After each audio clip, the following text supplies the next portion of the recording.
Alhamdulillah. Okay. Now we go to the first module. There are altogether 8 modules that I'm going to deliver. So I arranged the module in such a way that we learn the easier words first. The words that are repeated most of the time in mostly repeated in the Quran. So that's why I'm going to start it today. Actually, BAQY stands for Bahasa Arab Al-Quran. Yusra actually is the acronym of my name and my wife. But incidentally, Yusra means easy. And BAQY means remaining or remainder. Or what can remain in our memory. Also, the remaining portion that we are lacking actually. As Muslims and Muslims, born Muslims, we could read the Quran ever since we were small, and we could actually recite the Quran. We can speak the words. After the Arabic, the Quranic words very fluently, and mostly people on this side of the globe could do that. I mean, the Malays especially, right? But even though we have been reading Quran for many years, not only us, I also have actually taught, delivered this module to a group of students, 50 of them from a secondary school in Putrajaya. These are actually religious students which have actually memorized the Quran for all the 30 juz of the Quran, and they can read the Quran very fluently. But even though they have been studying the Arabic language for at least 10 years, primary school, secondary school, and these are what you call upper 6 students or form 6. In Singapore, we call it pre-university students. I mean, they have gone through 12 years of education, right? And they memorize the Quran, they read, but they could not actually appreciate the meaning of the Quran when they read it. So because there's some sort of a knowledge gap, and which is the remaining gap that I'm trying to fulfill. So that's what called BAQY actually fulfill that gap. Those who have been reading Quran for so many years but couldn't understand what they are actually reading. So this is what I have actually developed, and I feel that it is that portion of the knowledge of the Quran that we are lacking mainly. I do not know about the other countries, but mainly right now for the Malay-speaking world, that is what's happening. Okay, so this course actually is brought to you together by we have BAQY Resources, BAQY Resources, which is my company, and College Dar Al Hikmah. College Dar Al Hikmah is one of the oldest private Islamic college in Malaysia. Higher education for higher education, which is led by Professor Dr. Siddiq Fadil. Okay, and we are promoting together Dar, excuse me, for the last since 2018. Excuse me, and okay, right. Okay, now we start. This is my background. I'm not an ustaz. Most people know that ustaz are those who actually go through religious education from small up to university, which I didn't go through. Like as I said, I schooled in Singapore together with Hayruddin. English school in Singapore, as you know, doesn't stress on religious education, unlike Malaysia. So but I took up my first Arabic course was Al-Furqan course in 2014. That gives me some ability to understand maybe 20-30% of the Quranic words. I mean, not much of the structure, right? But I signed up for life member with Arabic Sharia program, Ontario, Canada, which is led by Mufti Yusuf Mulan from Pakistan. And then we studied in great detail in the grammar, Arabic grammar and Arabic morphology. Then I self-study, also compare the Quran and try to understand the Quran and alhamdulillah, I wish from 2015 2017, then I started the first course to deliver BAQY, okay, how to understand the Quranic text. 2017, all of course started with Malay version up to now. This now in the 49 cohort, we're going to start this Monday, so the first English cohort, okay. So it all started when I performed my Hajj in 2012. As Hajj, as you know, there's no other thing that you do except for, I mean, prayers and reading the Quran. And I can, alhamdulillah, I was blessed to khatam for the Hajj season for three times. But then I realized that I've been reading a lot, but I couldn't understand most of the words. I could not understand most of the words. So I feel that I need to do something about it. So that's why I took up the Arabic course, okay, to understand the Quran. Okay, in the meantime, also teach part-time at the UNIKL, the business school, teach economics. Okay, those are my qualifications, ITM, computer science, MBA financial. Then my company sent me to attend a short course with Harvard for investment present risk analysis.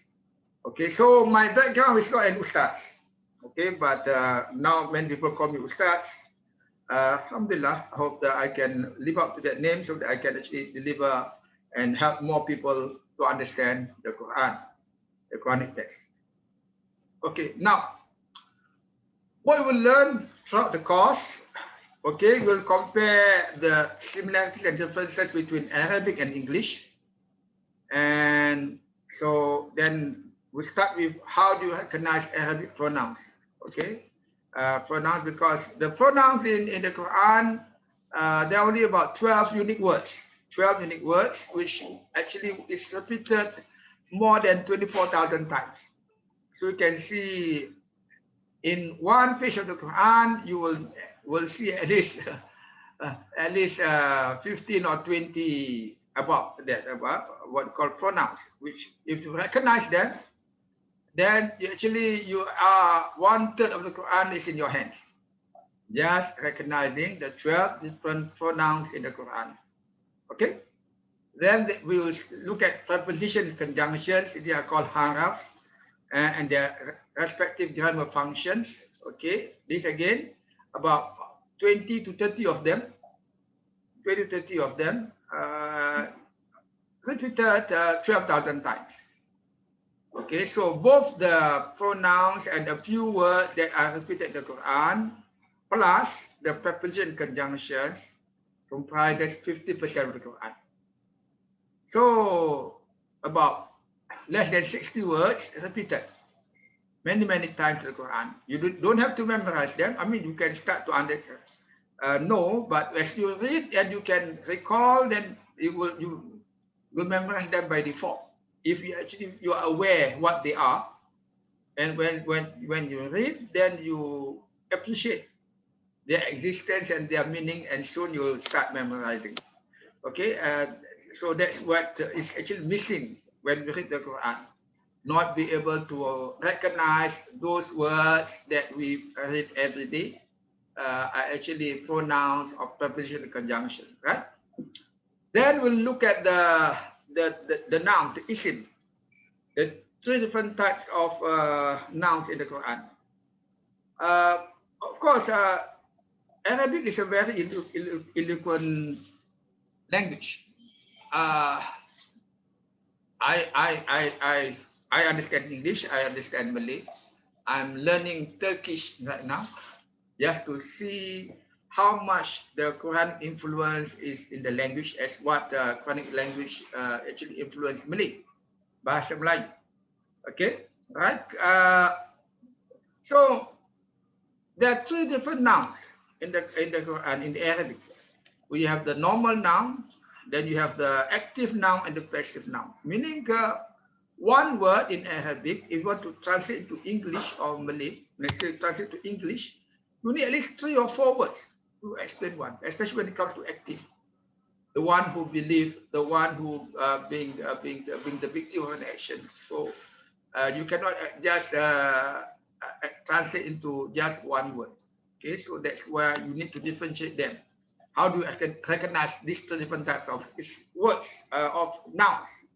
Okay, right? And then the verbs.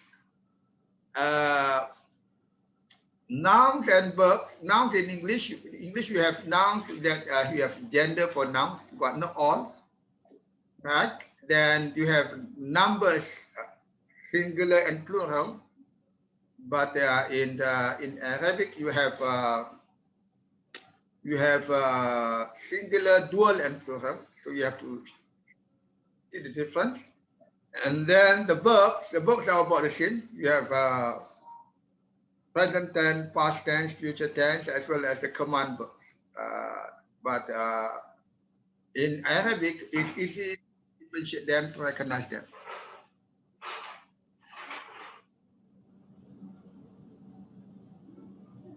I think we have our brothers from Ghana.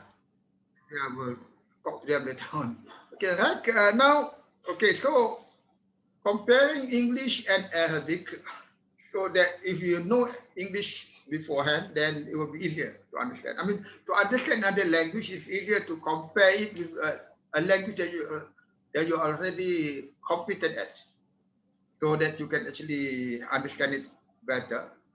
Only that, from my experience studying English and compared to Arabic, because Arabic grammar structure and morphology structure are very structured and very systematic, so much so that you can actually understand them within 12 hours and to deliver this program, this course. Okay, just to understand how the grammar system and the morphology system of the Quranic language functions and how they are interrelated. Okay, that's why I'm going to present to you the next 6 weeks, inshallah. Right?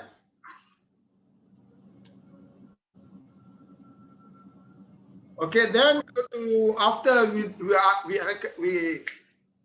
know and recognize how to recognize the pronouns, the preposition conjunctions, the nouns, and the verbs. I mean, recognize all the words, all the types of words, the different forms. Then we're going to learn about grammar.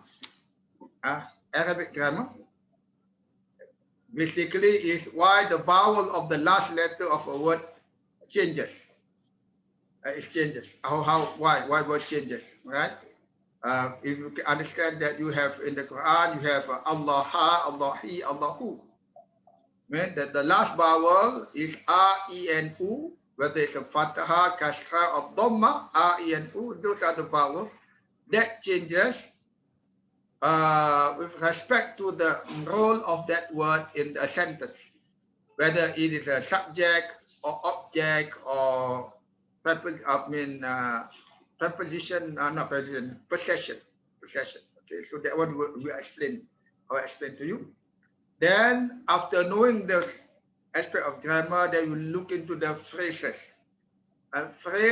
Two major phrases from the Quran that will show you the possessive type as well as the adjective type.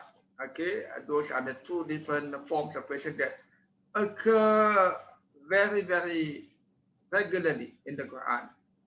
Okay, so in order for you to understand a sentence, if you understand those phrases, meaning two words which gives you one meaning, that will actually help you to understand the sentence better, right? Okay, number 8, how we differentiate the two types of sentences. This one just nominal sentences based on nouns, and the other thing is a verbal sentences based on verbs. What are you supposed to identify and to recognize the words, how they are related to each other, right? Then number 9, I will touch on the special cases of haraf and particles, because some haraf combined with another haraf give a totally different meaning. You need to translate totally different meaning. Like in means if, but if in combines another preposition, it becomes verily. If it combines with illa or ma, it becomes no, not. So very, very opposite meaning, depending on what other words are combined with it, with the preposition in. Okay, if. Okay, and then why some words do not follow the known patterns? Because it's so easy. You have patterns. We call wazan patterns. Pattern that follows very systematic and known formats. But some words do not follow the pattern because just to facilitate speech, so that you can be more eloquent when you speak or you recite the Quran. Okay, so that those are the reasons why some words do not follow the known patterns, just for the purpose that you can actually be more eloquent when you actually recite the Quran. Right? Is there any question? I welcome the other two brothers who came in. You want to introduce yourself before we go proceed? Okay, before I proceed, let me just see, okay, who we have asked now.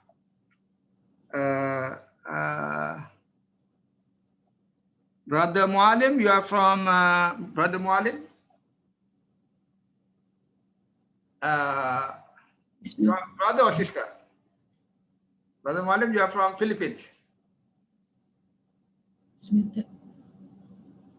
Can you unmute? Yeah, Malim from Tanzania, but currently I'm in Brunei. You're from Tanzania, can you in Brunei? Yeah. Okay. I'm a student, university student here. Oh, okay. University of Brunei. Right. There's someone who came and left. Okay. I hope you can follow us well. Okay. You Tanzania. Your second language there is English. Yeah. I can only speak in English. Okay. Right. Okay then. So please, if you all have any questions, please ask. Okay. Thank you.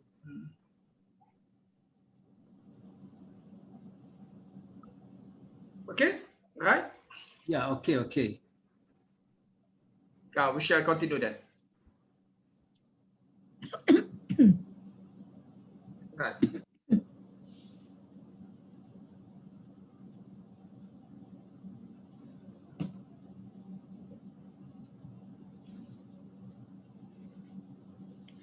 Okay, now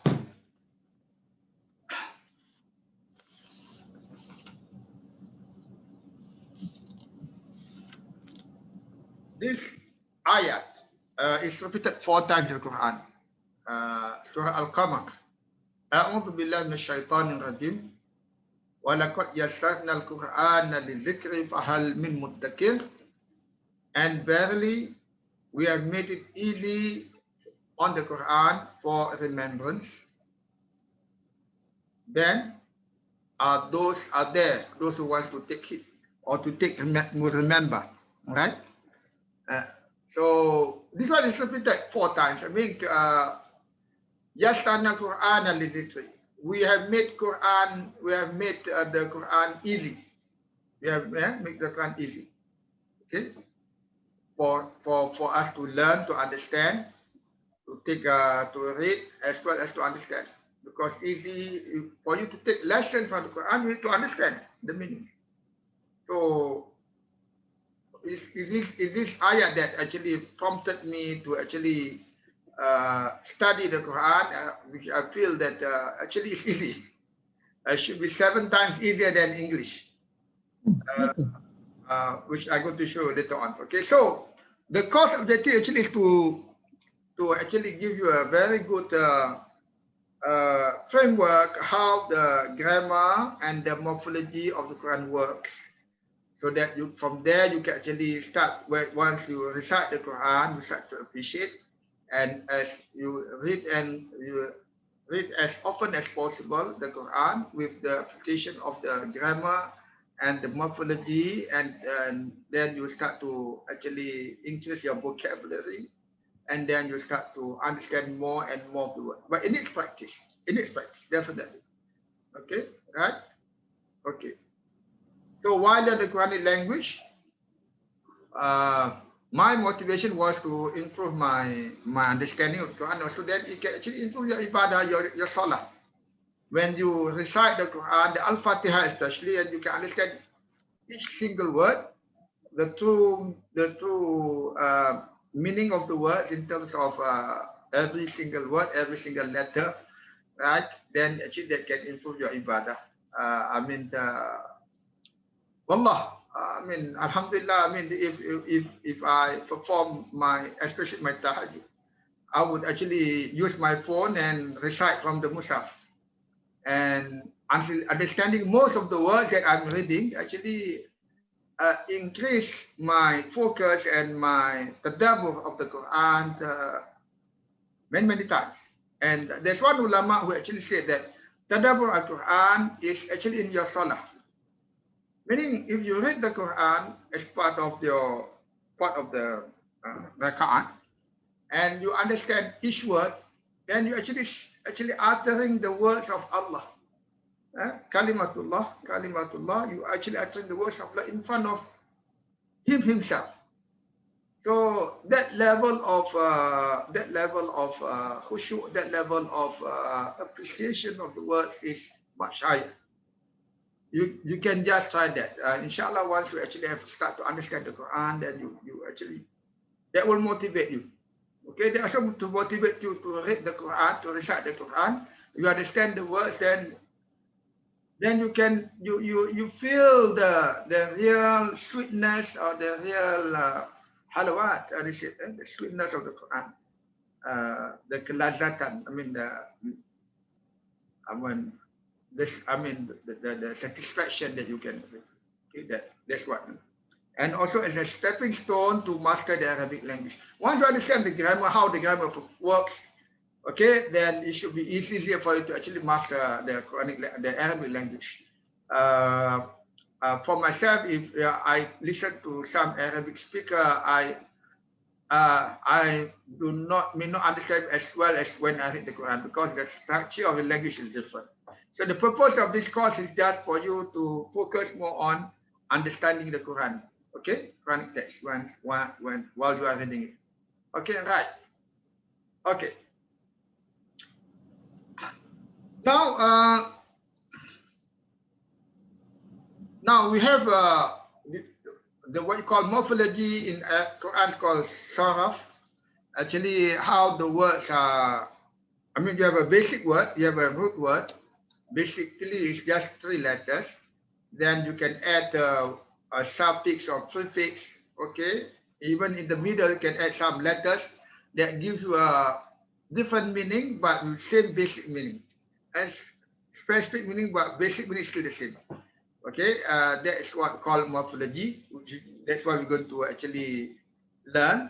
And then you talk about grammar later on. Grammar is how the vowel changes, right? Okay, now, as parts of speech, Arabic versus English, as most of us, all of us understand English, we have English noun, pronoun, adjectives, adverb, right? We have all this. I think most of us know what a noun is. Pronoun, I, you, they, we, us. Adjectives, big, beautiful. Okay, adverb, fast, noun, or many other things. Okay, these are all the things. Then we have verbs.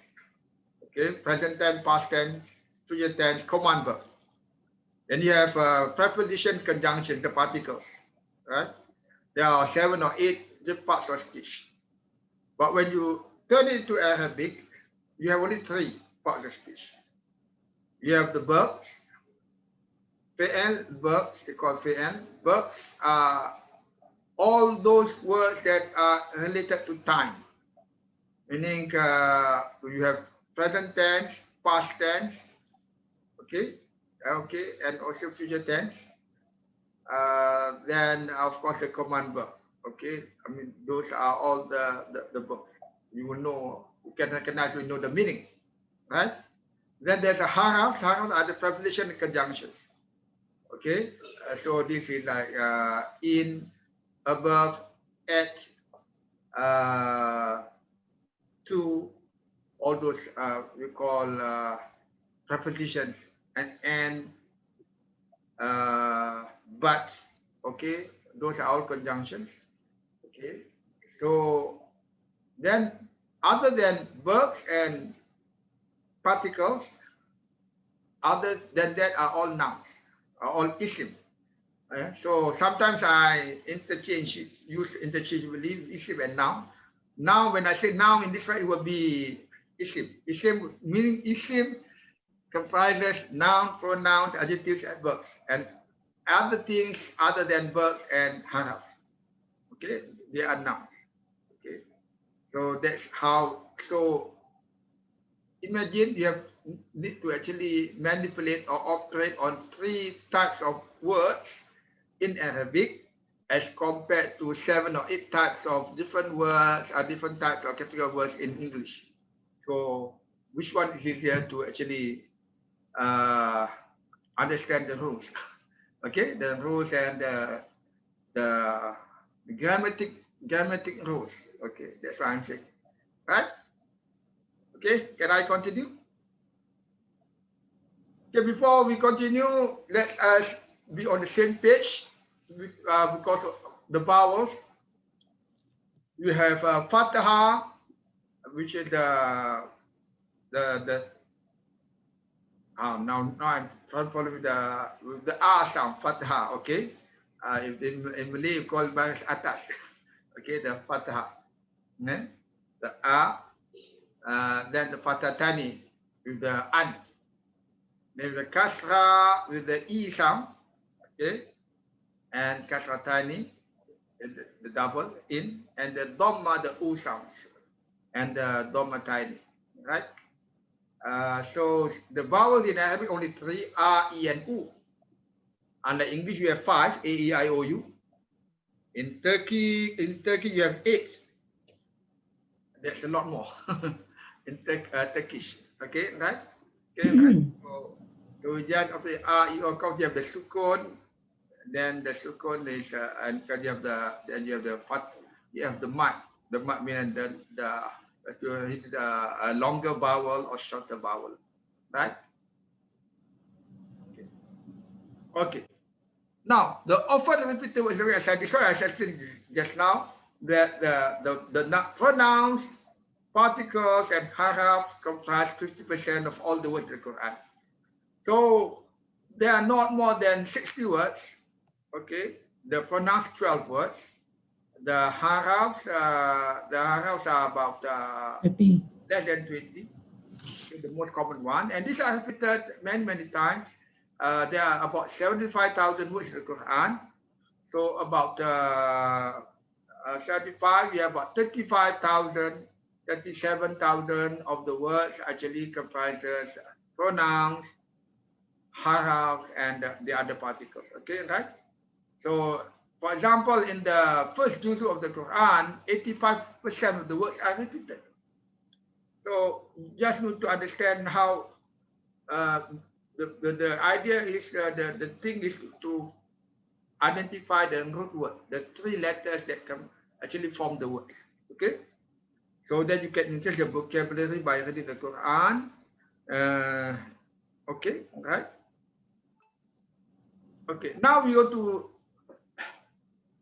learn about the pronoun.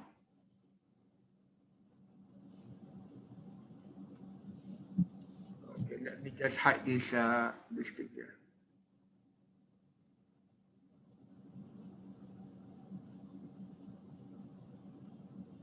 Okay, right. Now we start with the pronoun because these are the 12 unique words that is going to be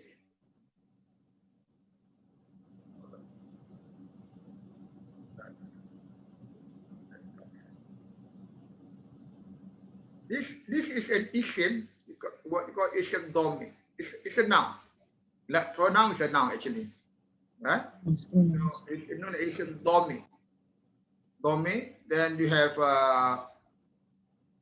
like he, she, they. Okay, of course in Arabic, in English, they can mean masculine or feminine, but in Arabic, they have two different words for masculine and feminine, they. Okay, then you have, so you have this, what you call, if you look at the number of words, you have three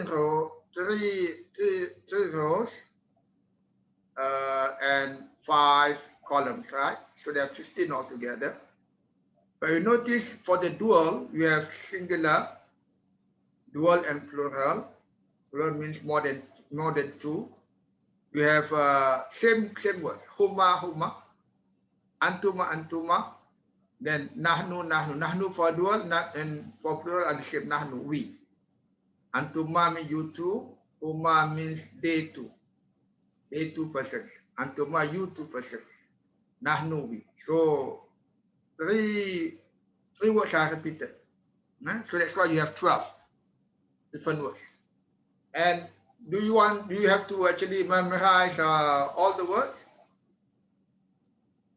Not really, because the Quran is a lot of dialogues, and it's where Allah tells us about the stories of the previous of the prophets and the people of the past, and there are dialogues. Meaning when you have dialogues, then you use a lot of pronouns, right?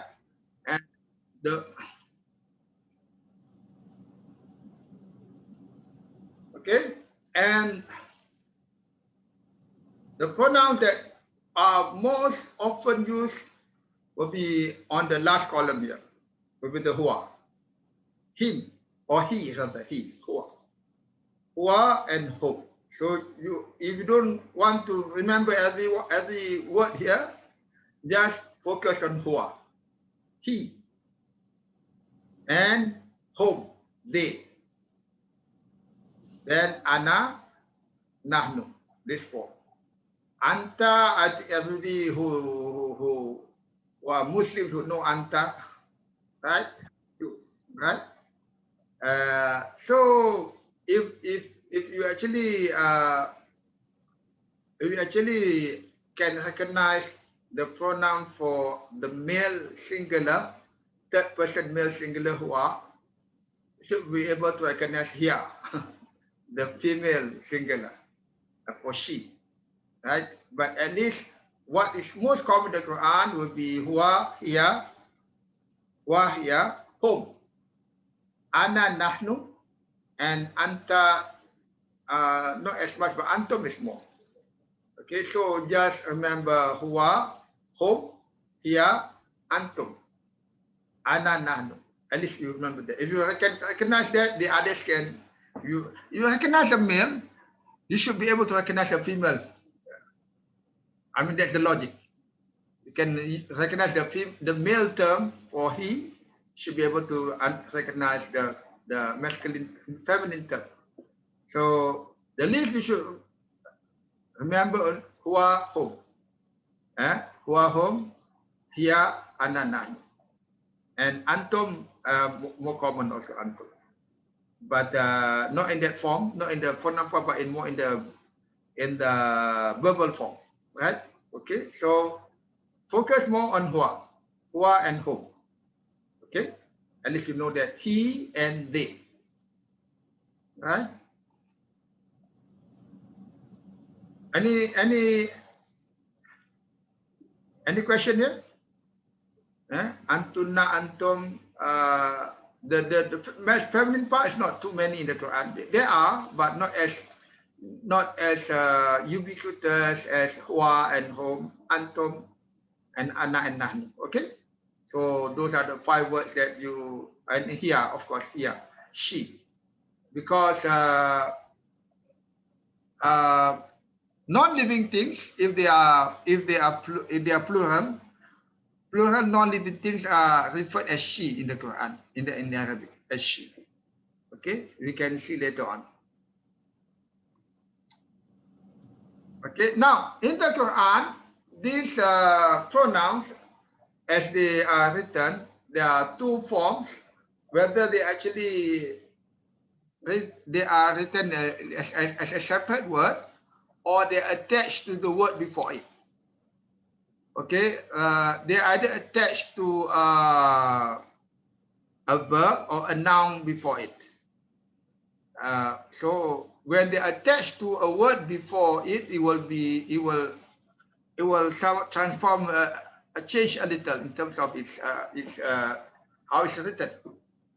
Just like hua, when it's linked to another word like kitabuhu, you don't, it's not as kitabuhu, kitabuhu or kitabihi, buhu or bihi, all depends.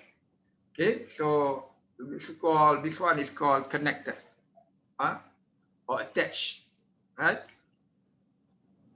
This is separated. So you have huma become huma, the alif is gone, and home still the same. Here, she will be written as ha, kitabuha. It's not kitabuhu. Huma, then hunna, there are not many, hunna. Okay, anta written as ka, kitabuka.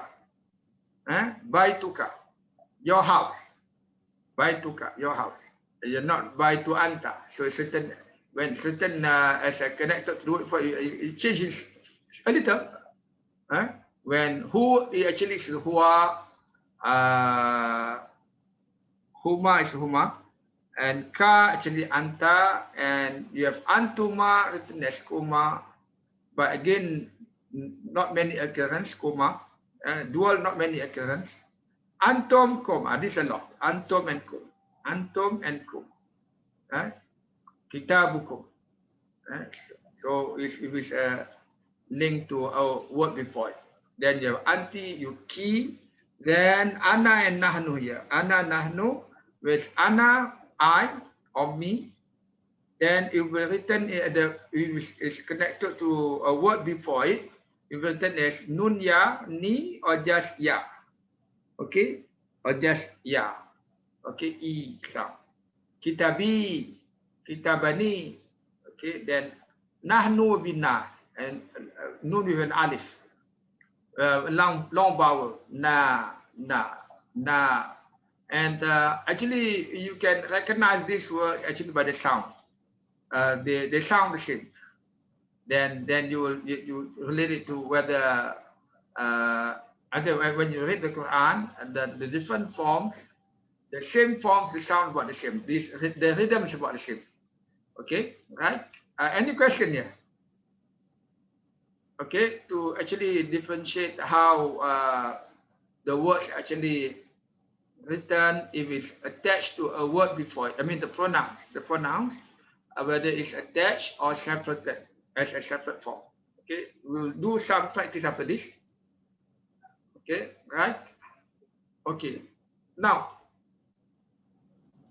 okay, we'll finish this practice and we take a rest. Okay, now from this ayat, can you identify the pronouns? Okay, whether they're attached or detached, right? Can someone please say that, please?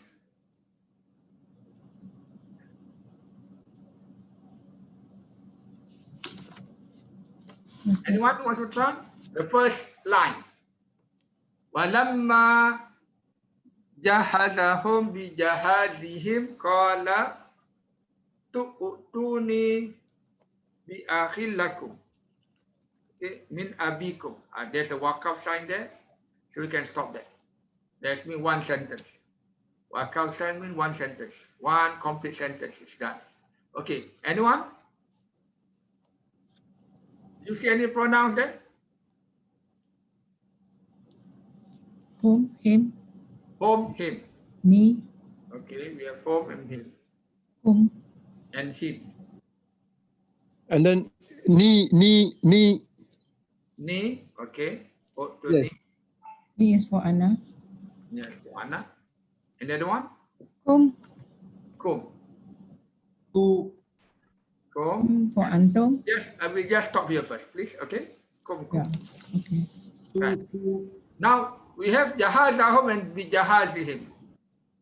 One is home, one is him. Are they different? Yeah, there is ha, bijaha. Jazahum, because before that is fathah. Za. The kasra become him. So When it's kasra, it's become him. Yeah. so the idea is that as I said, the Quran wants eloquence. I mean, when you recite it well. I mean, very easy on your tongue. Okay. Yeah. If Okay. you say bijahazi home, it will be difficult on the tongue. Okay. So home becomes him, not because of any grammatical change. It's just because of eloquence, because of to make it easy on the tongue. Okay. The Easy word to still the say. same meaning. They. Yeah. Jahazihum, their. Yeah? Furnish them. Yeah. Furnish them. The jahazihim is okay. Their supplies. Okay. This you will learn later on why these are called the phrases. Then atuni become you have a nun ya ni bring me. Utuni and bring to me. Utuni. So it's a me there up there. Me or I. Okay. Then we have lakum. What doing akum? Okay. Okay, lakum be yours. Yours, lakum. Abikum, your father. So kum would be for the plural. You plural form, not you singular. Right? In English we have you singular and you plural. So kum be you plural. You plural. Lakum. Okay. From antum becomes kum. Home actually is home, same. Huma, huwa, huma, home. They. Ni will be I. And kum will be you. You. Okay, let's start the second sentence. Ala tangrawna anni ufil kaila wa ana khairul munzilin. Where are the pronouns there?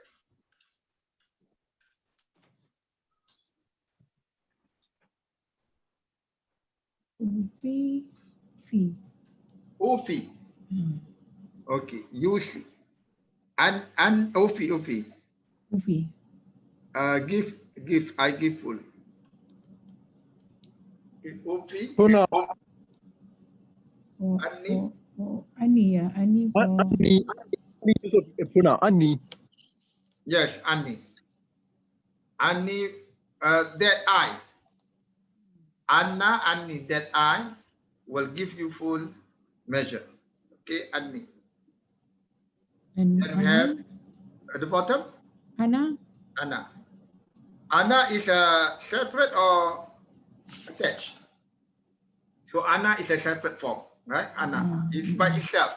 It's not linked to any other word before it. Like Anni is actually is linked to another another word, Anna.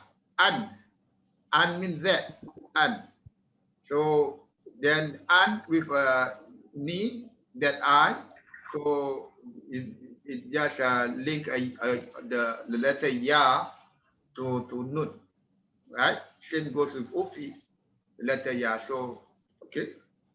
So then Anna and I, right? So Tarawna. question here. Any question, brother? There is another pronoun, tarawna. Ta. Tahauna? Yeah. No, this is not pronoun. This is a verb. Ta. Tarawna. It's a verb. It's not a pronoun. Okay, you can see it's a pronoun. It's hidden inside there, but that's not what I'm looking at. We're looking at just the clear pronoun. Okay, the clear pronoun. Mustatir one. Oh, I see. It's mustatir. Okay, this is mustatir. This is hidden. This is actually in the verb form. It's in the verb form. Okay, it's in the verb form. It's not actually a real pronoun. فعل مضارع. Okay, let's go to the next one. How about this one? مفعول الذي. أين pronouns مفعول الذي. Okay, Okay. right. Aja min huma. Huma. Huma, Yes. Homa. Huma. They two persons of the two. Yeah. Any more? Ana, second line. Yes, Anna,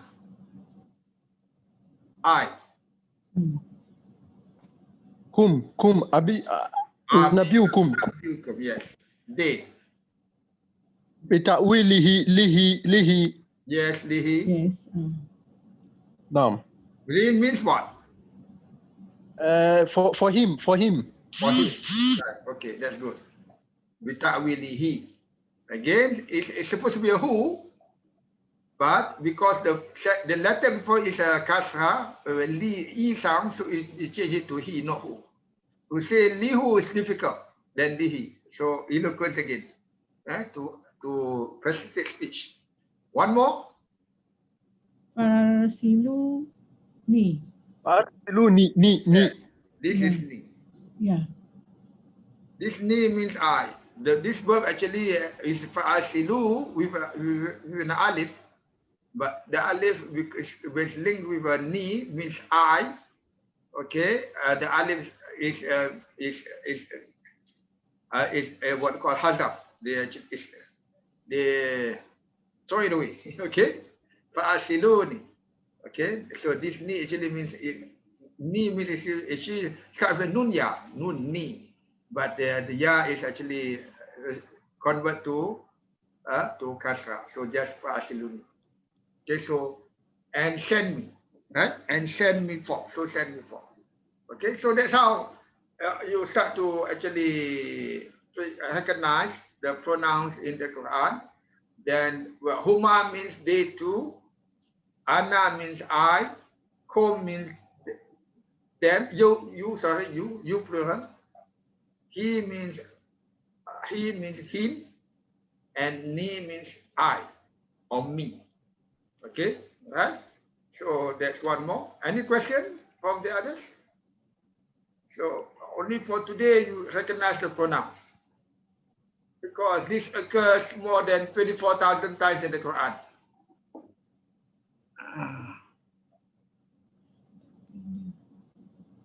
Okay, let's do the last exercise before we. Right now, okay, again this one, the pronouns again. Rabbi. Okay, B. you have Rabbi. This is Rabbi, they have me there. Sometimes you miss it. Actually, the word started with actually Rabbu. Yes. Rabbuyi. Rabbi. Okay, so it becomes Rabbi. Just again, for easy on the tongue. To say Rabbuyi also, not only for the Arabs, are difficult, for us also difficult, right? So it's called a Rabbi. So there's a ya actually there. Okay, right. Some more? Ilayya. Ilayya. To me. To me. Ya is me. Ilayya. Again, ilayya, because of the fathah, it becomes a ya, not ilayyi. Okay? So the ya actually represents I.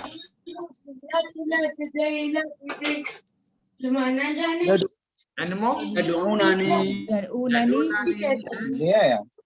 Invite me. يدعونني. Yes, yad'unani. Brother. Will you mute the mic of some of us? There's noise in the club. Oh, yeah, okay, sorry. I have to unmute everybody. You want to say something, then please unmute yourself, okay? Thank you, brother. Right, now the next one, next pronoun. Ilahi. Ilahi. Ilahi also means he. To him. ले आए मैं motorcycle ले चलती किथे ਉਹਨਾਂ ਦੀ birthday Okay, next one. ਤੇ ਹੁਣ ਤੈਨੂੰ ਉੱਥੇ ਤਾਰਨਾ ਹੈ नहीं मैं बस नहीं जाऊंगा Annie. वैसे फिर मैं वापस क्यों नहीं आऊंगा ਤੈਨੂੰ ਲੈ ਲਾਂਗੇ ਜਾਣਾ Annie. Mr. Kaiser. Okay, sorry for that. Right, okay. Next one, please. Ustaz, Annie. Anni. Yes. Wa ila tasafi Anni. Yes, Anni. Anni means from me. Then Hunna. Hunna. Hunna means them, feminine. Okay, women. Hunna. There are occurrences in the Quran, but not as many as hum. Okay, the male version be hum. The female version is hunna. That's feminine version, right? Then next one. Hinna. Hinna. Hinna also actually same as hunna. Okay, it becomes a kasa hinna because of ilaihin. And before it's a so that's easier on the tongue. Okay, any more? Right? Wa'akun. There is not pronoun. There is a word by itself. It's a word by itself, right? Okay, so it's akun means I become. Okay, there is actually akana. Akana yakun.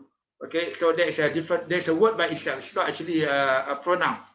Okay, it's not a separate pronoun. So that's how you start to actually appreciate the pronouns in the Quran. Sir, Yes, I have a question, please. please. The words ahabu. Okay. The alif, the ahabu. The hamza there. Yeah. The hamza there, is it not representing Anna? So is it not pronoun ahabu? The hamza there, is it not representing pronoun? It's not a pronoun. It is a verb. It's a verb. This one is okay. Ahabu will be no. Ahabu is a noun. It's mutafdil there. It's another noun. It's a noun. It's a noun. Okay. What about asbu? Same. Because the asbu, the explanation you wrote there, I might incline. I might. Yeah. So the I there. The I there actually is inside the word. It's within the word. Okay, that one we'll learn later. That's mustatir. It's not a pronoun per se. It's not a clear pronoun. It's a word that has a pronoun inside it.